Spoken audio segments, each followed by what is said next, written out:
Good. Happy to see all of you. Yesterday, day one, tends to be more separation-oriented. I don't really know how to use the word. And then day two becomes even better, and 3 and 4. And what's great is that we have 6 evenings together. So with that, we'll formally start.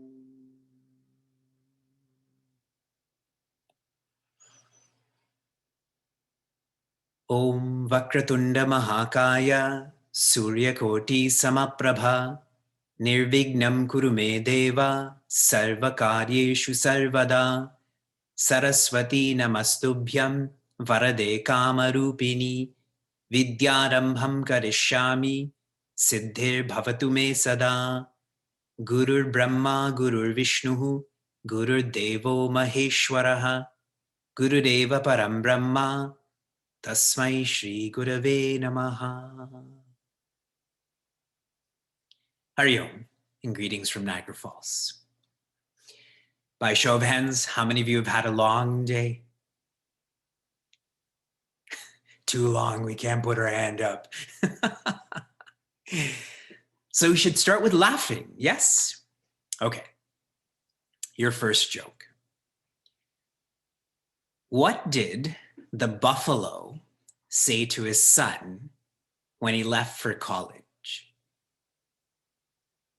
What did the buffalo say to his son when he left for college? Bison. Bison, bison. Yes. Corny is funny, yes? Here's another scene. Great news. I got 100% on my daughter's geometry test. That's what parents do, correct? They do their kids' tests. Here's another scene. Do you all know what parenting is? 90% of parenting is thinking about when you'll get to lie down again.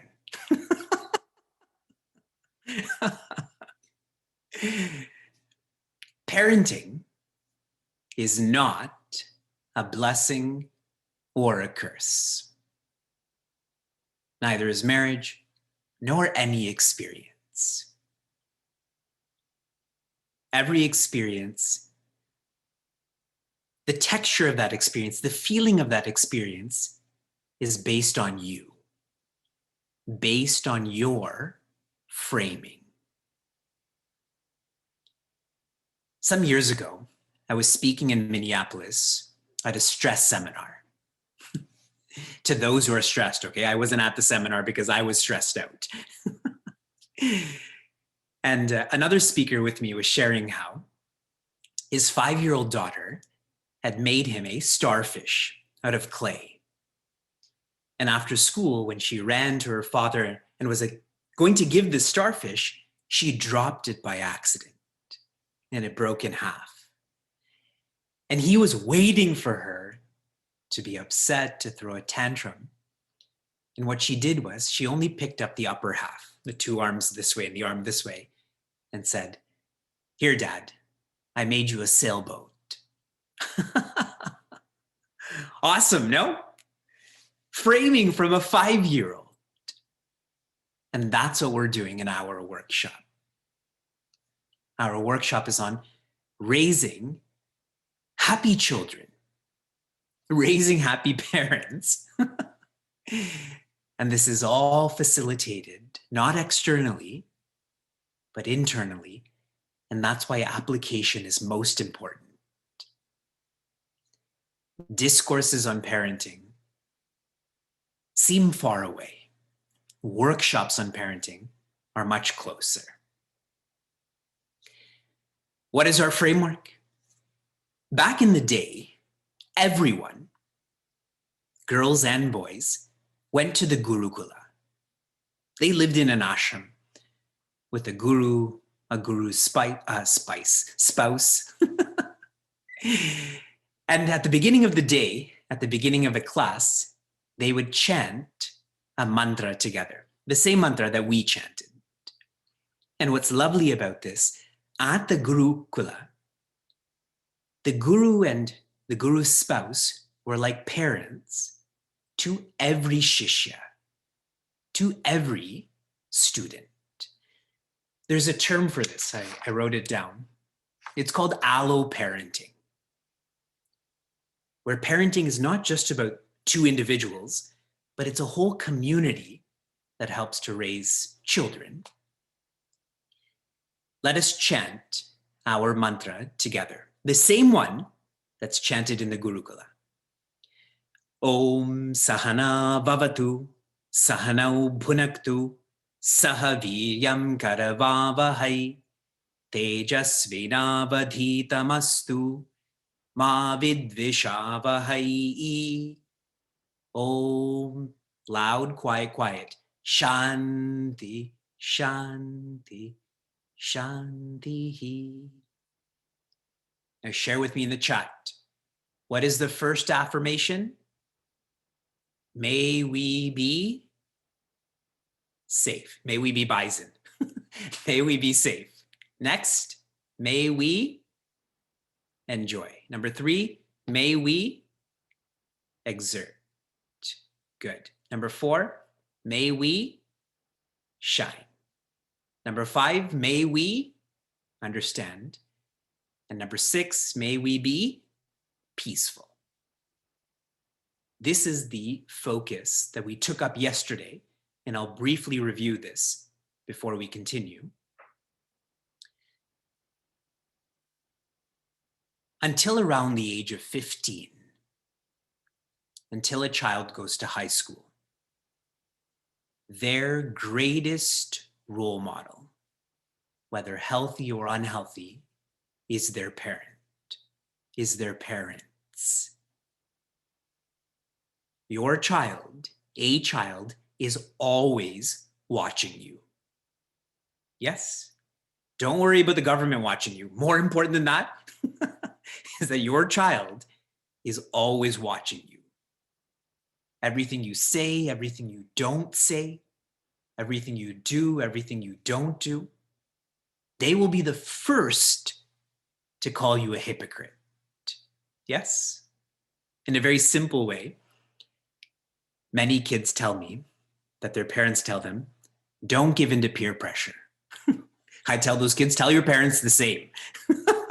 Don't give in to peer pressure.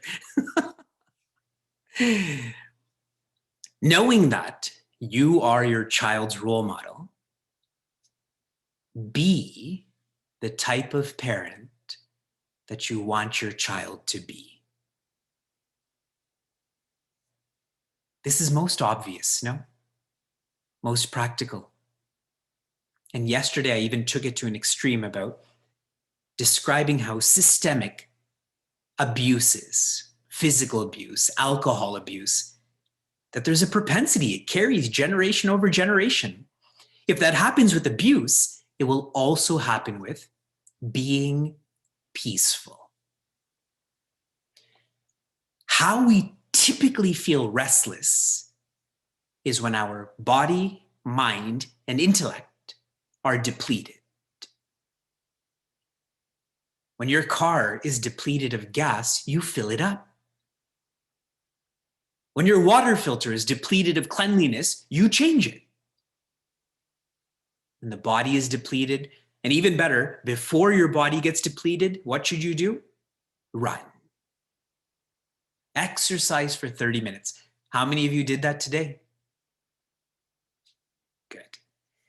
For the mind, the second part of vitamin R3, read for 20 minutes. How many of you did this? There's less hands up now. It becomes harder, correct? Read that which inspires you. And for the intellect, to research for 10 minutes. Close your eyes and get to know who you are. How many of you tried this? Less hands too. Run, read, research. If you make this your habit, I shared with all of you, knowing is not doing, doing is doing. You will find that your body will be calmer, your mind will become quieter, your intellect will become more still, you will be peaceful. And everyone around you, especially your children who are watching you, will think, what happened to my parents? But you want that kind of shock for them to practice the same. We're studying our mantra in reverse. We've covered Shanti, Shanti, Shanti. The previous line is Ma vidvishavahai. The literal meaning of this is, may we not quarrel. May we not argue with each other. But I don't like negative statements. As I said, don't. So that's why I'm defining it as, may we understand. May we understand each other.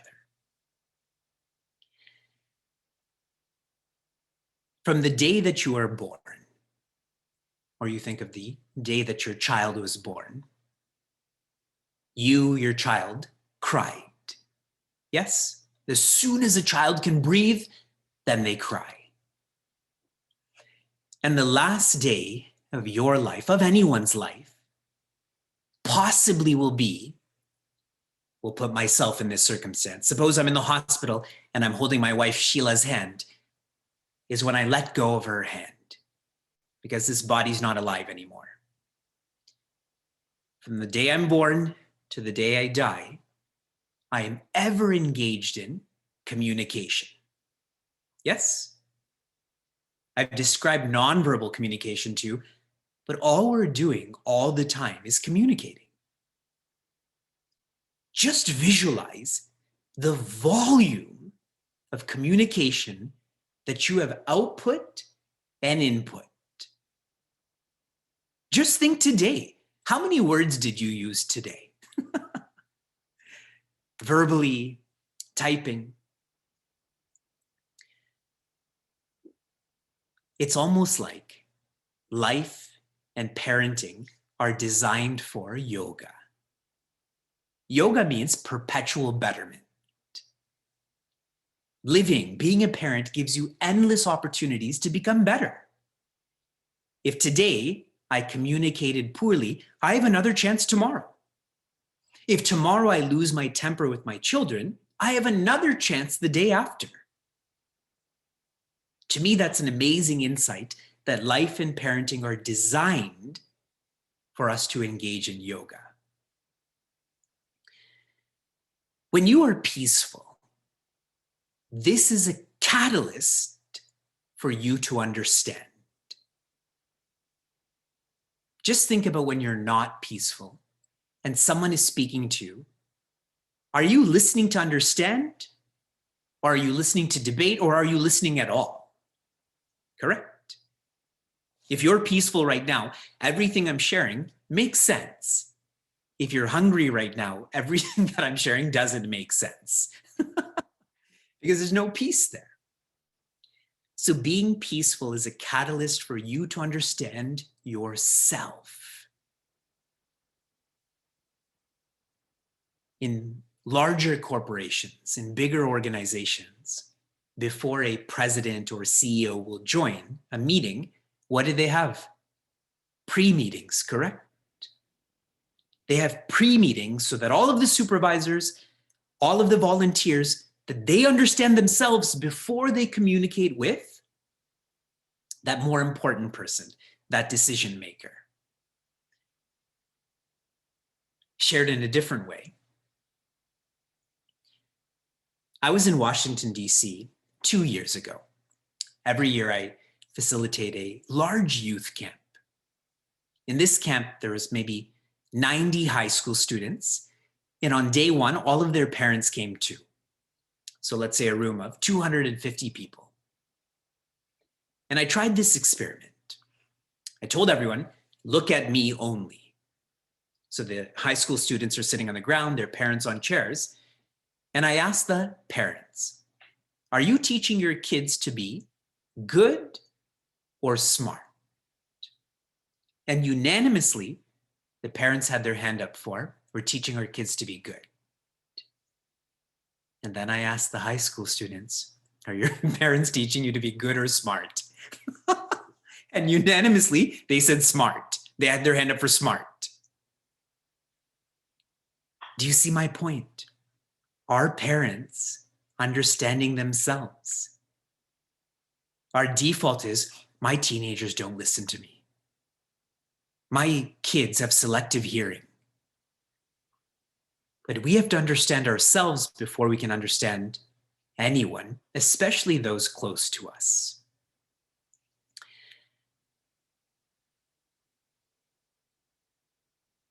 In Bhajagovinam, verse 24, Acharya Shankara shares that in you and in me, there is the presence of Vishnu. So why are you being impatient with me? So catch that chain. In me and you, there is a presence of Vishnu, of the divine. So why are you being impatient with me? He's really sharing, why are you being impatient with me? You're being impatient with yourself too. And extrapolating this, we all have the same source. You and your children have the same source or the same original parent,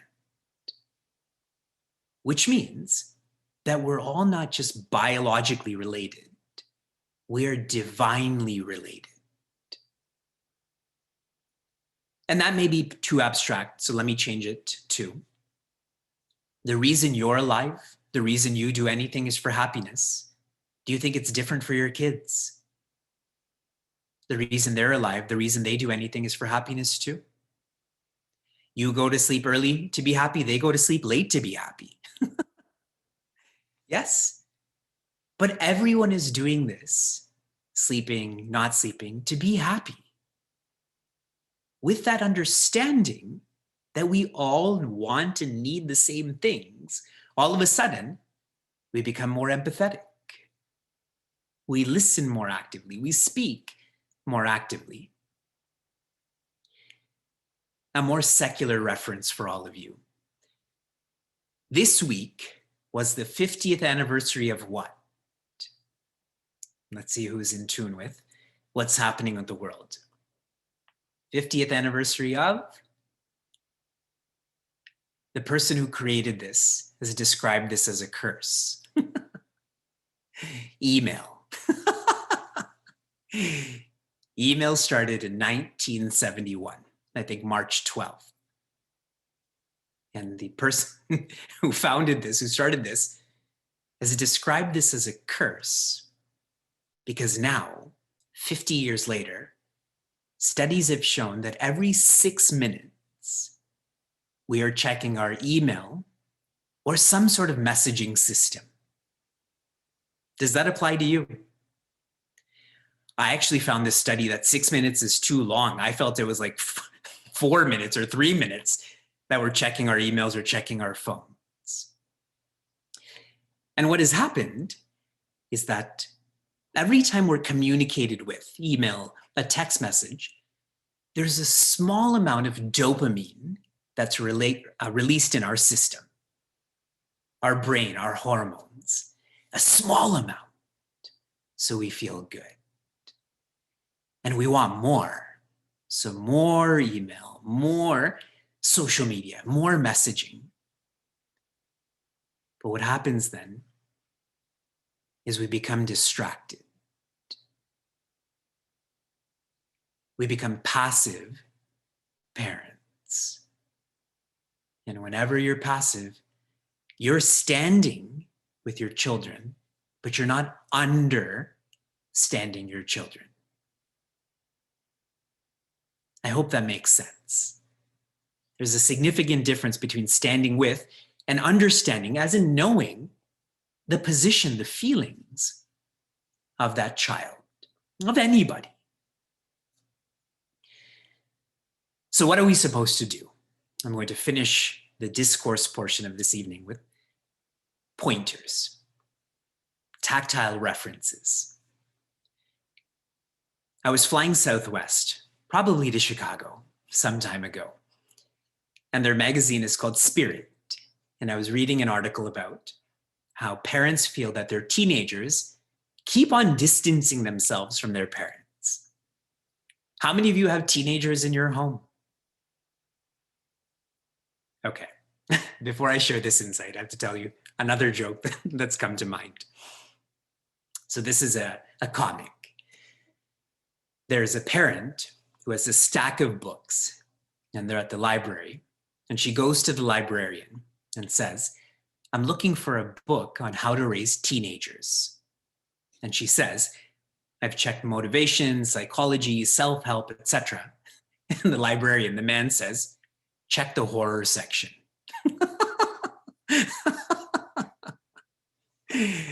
What this magazine shared is the more mature party has to adapt to relate to the less mature party. Now, in most cases, it is the parent who is more mature. Not in all cases, but in most cases, it's the parent. So the parent has to learn more about pop music, sports, etc., to relate with their teenager. It's almost like you got to get your foot in the door. Then that door will open more for you to discuss more serious subjects, for you to understand more. I observe with parents, more traditional parents, that they always remain a parent and don't evolve to become a friend. True? Just think of your parents. At the age of 15, there's a word of wisdom that shares you have to become your child's friend. So that's more for teenagers. What else do I have to share in terms of references? My wife was sharing how to help us with distractions is to set up parameters that you will not bring your phone into a certain room. You will not bring your laptop into a certain area. I was telling her about our workshop and I asked her, what would you say in terms of helping parents to understand their children more? And these technology parameters are very important. We take our laptops everywhere, correct? So for a child, really, they think that you're engaged in entertainment. They don't think you work, yes? So then they feel they should be entertained all the time too. But if we have these parameters that this is where we eat, that's where we go to the bathroom, your shoes are kept outside, that will help us to have a space where we just talk. Over communication should be our default. My mother-in-law, she is a forensic psychiatrist.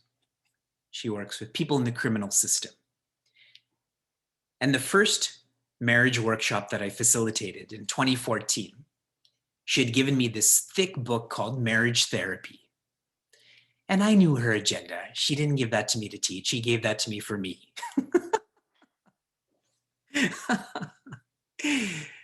And one of the greatest practices that I've extracted from this book,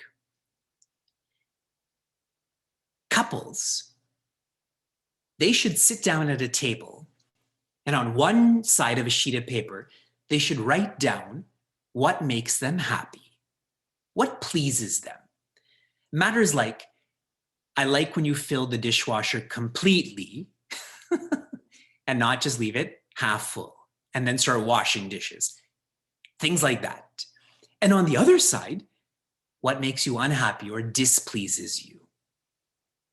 Like keeping the car dirty, raising your voice. Then what do you think is supposed to be done with those sheets of paper? Burn them.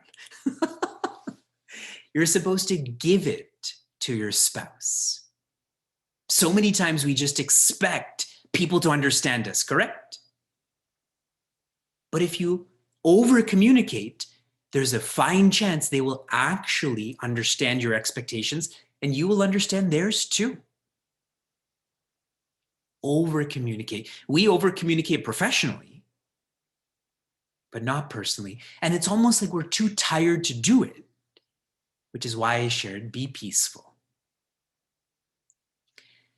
We should do this with our kids too. Every quarter you should do this. When spring comes, you do it. When summer comes, you do it. Make it your family tradition. And my last tactile reference on how do we may we understand? How do we create this? There's an acronym I like to use called PLEA, P-L-E-A. And today I'm just going to list it out. I will explain more tomorrow. PLEA is pray, lead, engage, accept. May we understand. Start with pray. When you pray, your mind becomes quieter so you understand yourself so that you can understand others. Lead. Don't lead others. You just lead yourself. And remember, everybody's watching you. So if you're leading yourself, what are you really doing? Leading others. Engage. And I just emphasize this a lot. Talk. Right time, right place, right energy. If you can't speak it out, write it out then. And A, accept. What other choice do you have? You know what the antonym of acceptance is? Anger. Every time we're angry, it's because we're not accepting. And remember, acceptance only comes when you engage. Engage only comes when you lead. Lead only comes when you pray. This is sequential.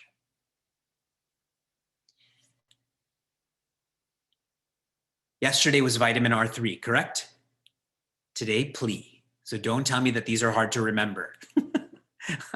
I've worked hard for this alliteration and so on. Yesterday's dynamics was guided imagery. We're shifting over to dynamics.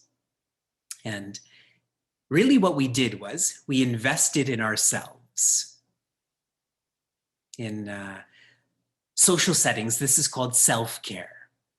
Yes, that's become a fad now, self-care. This is self-investment.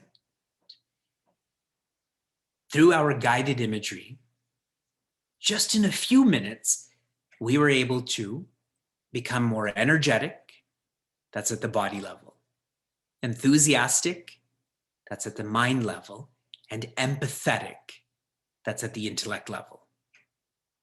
What did you have to do? Just lie down, enjoy breathing, and quieten your mind. And all of a sudden, you feel more peaceful. When a child's energy goes high, your energy can go higher. This evening, we're going to go through some scenarios. I'm going to read a scenario to you. Then you have 1 minute. If you're by yourself, think about it. If you're with others, some of you are with your spouses, parents, etc., which is really cool. You can discuss this with them. Okay? Here's your scenario. You have to tell me what you would do in this scenario. Number 1. You're on your way, you're leaving the house and you're on your way to an important meeting. And as you're leaving, your thermos filled with coffee is not sealed correctly and it spills onto your professional clothing. What do you do? Think, don't write anything right now. I'll let you know when you have to write. Put yourself in that scene. What would you do? What should you do?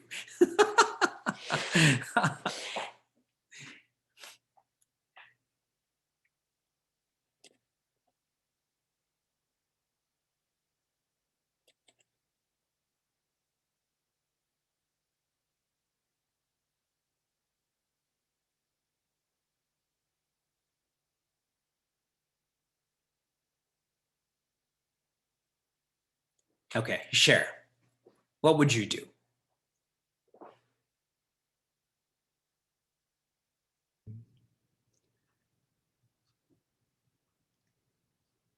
Pray.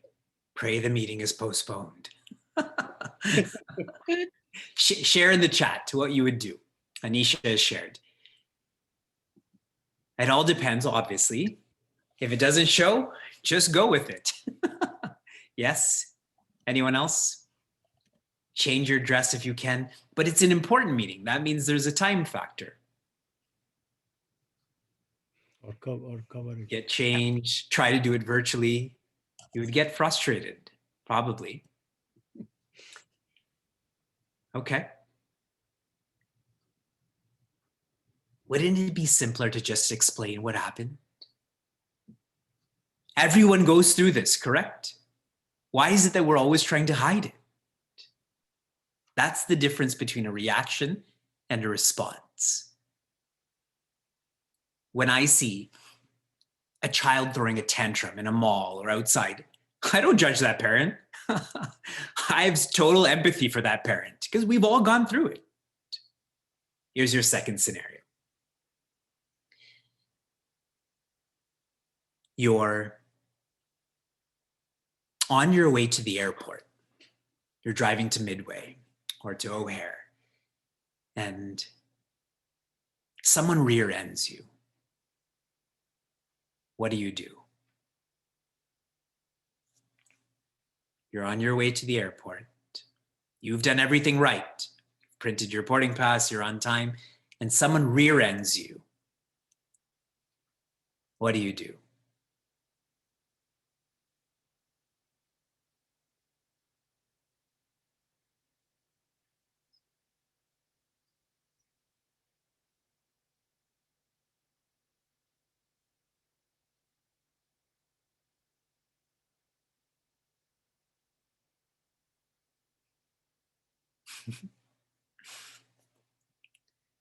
None of you wrote, hit them back. They rear-ended you first, correct? It's going to be their fault. You may as well cause more damage.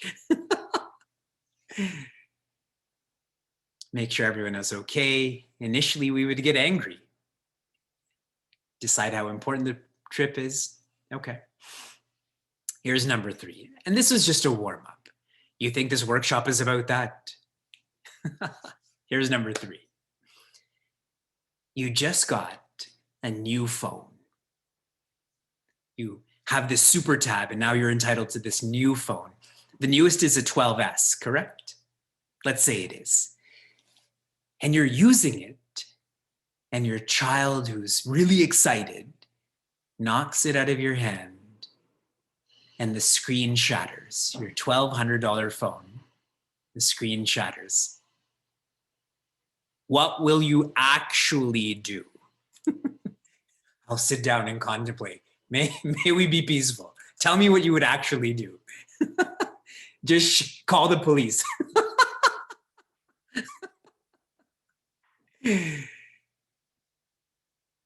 Cry. Get angry. I would be mad. I would be too mad. Spank and get angry. Okay. Next scenario.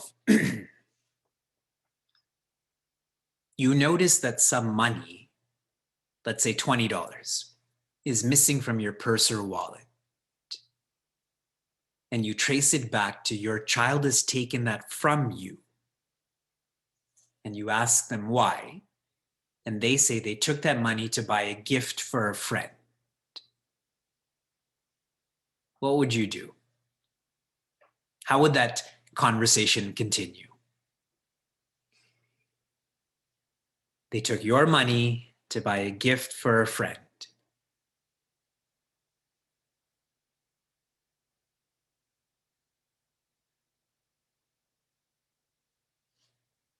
Tell me more about this friend.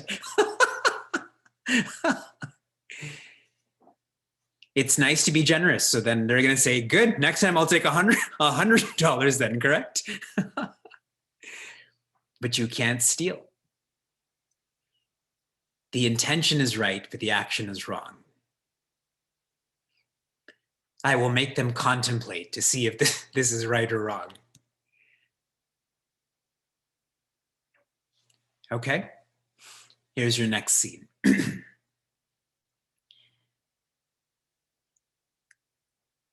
Two of your kids are bickering with each other. And this escalates to them arguing. And then the older sibling swears at the younger one, uses a full-out curse word. What do you do?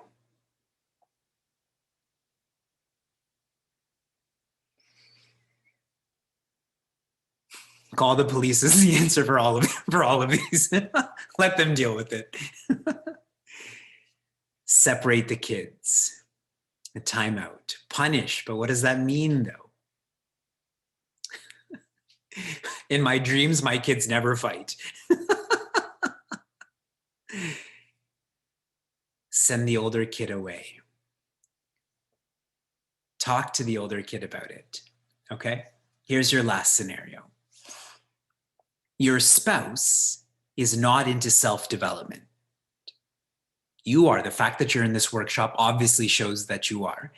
Your spouse is not into self-development and is criticizing you for your weaknesses. What do you do? Many of you are like, whoa, you just read our mind.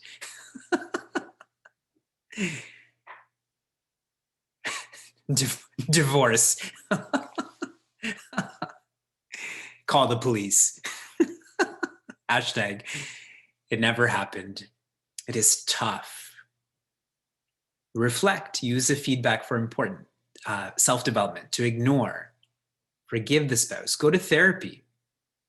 Do what is best for me and my kids. In one ear, out the other.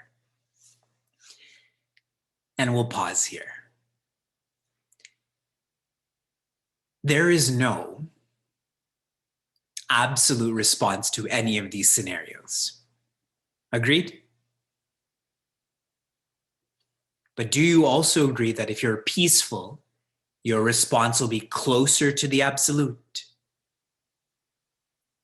If you understand yourself, you will understand the person and the context more. Yes? So this simple mantra of may we be peaceful, may we understand how powerful this can be.